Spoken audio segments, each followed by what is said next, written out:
Oh, Deputy Boyd Barrett, yes. How did you get off up there? We don't normally see in that location. I have a better view. I have a better view, so to prevent the skullduggery happening from up here.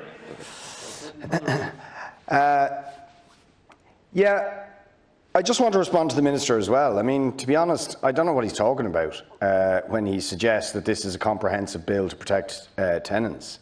This is a bill to dismantle the protection that were put into place to deal with the emergency and to only maintain protections for a very, very small cohort of tenants who have fallen into arrears. And let's remember, Minister, you know, some of the people who might have fallen into arrears have not, one, because they've gone to great efforts to continue to pay their rent, two, because the rent supplement scheme was available to them.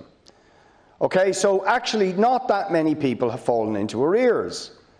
But the issue here is that it is not safe to evict people for their health and from a public health point of view during a pandemic of the sort we are now facing.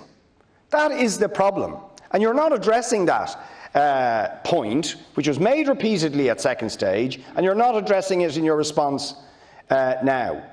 I mean, prior to COVID-19, it was evictions on grounds of sale, refurbishment, and so on, which were one of the major causes of family homelessness, which has risen steadily to unprecedented historic levels.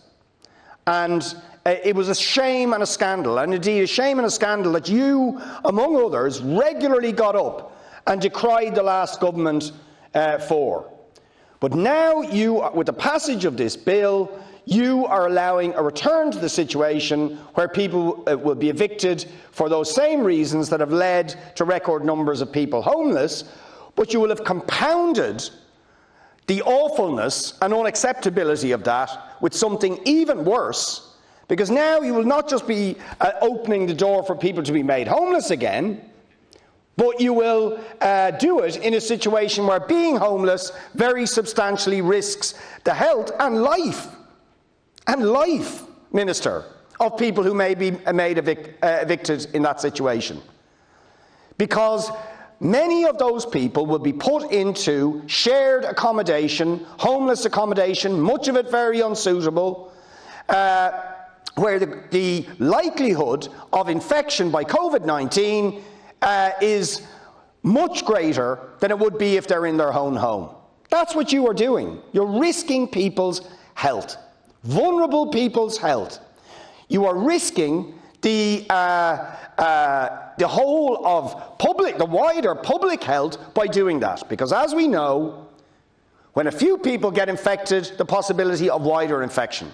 So you're directly undermining the public health effort and endangering people. Or similarly, if people have to go into overcrowded conditions to couch surf on family homes or friends, or worse, be put out in the streets, all of these things are completely unacceptable prior to COVID, but they are a danger to health in the situation of the pandemic.